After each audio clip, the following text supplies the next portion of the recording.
2 दिवसापासून नाशिकमध्ये खूप जास्त पाऊस होता आणि फायनली थोडासा थांबलेला होता. तर थोडं अर्जंट काम होतं, बाहेर जायचं होतं. त्याआधी आम्ही झेरॉक्स काढायला गेलो होतो. तिथून झेरॉक्स घेऊन काम झालं. मग आलो होतो अशोकाला थोडंसं खाल्लं-पिलं. चहा पण पिला आणि पावसाच्या वातावरणामध्ये चहा पिणं हे मॅन्डेटरी असतं. नंतर मला दुसऱ्या दिवशी परत थोडं बाहेर काम होतं, तर त्यासाठी गेली होती मी. मी एकटी नव्हती गेली, मी माझ्या फ्रेंडसोबत गेली होती. मग परत तिथे आम्ही गेलो. तिथे थोडंसं अर्धा 1 तास झाला. तिथलं मग काम वगैरे झाल्यानंतर तिथून मग मी निघाली होती घरी जायला. तिथून मग घरी पोहोचली आणि परत मला माझ्या फ्रेंडसोबत जायचं होतं बाहेर म्हणजे शालीमारला. थोडंसं शॉपिंग करायची होती तिला त्यासाठी आणि पावसामुळे रस्ते इतके खराब होऊन गेले ना, जागोजागी एकदम पाणी साचून गेले. जायला सुद्धा कुठे जागा उरत नाही. आता ठीक आहे ऊन पडलं होतं आज म्हणून थोडंफार तर सुकून गेलेलं आहे रस्ता पूर्ण.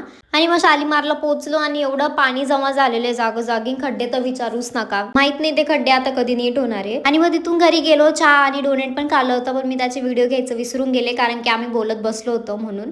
आणि मग तिथून आम्ही गेलो स्वीटवरून काही सामान घ्यायचं होतं त्यासाठी. मग इथून आम्ही सामान वगैरे घेतला आणि ह्या एरियामध्ये आम्ही खूप खूप वर्षानंतर आलो असं मला वाटतं, कारण की इथे आमची स्कूल होती.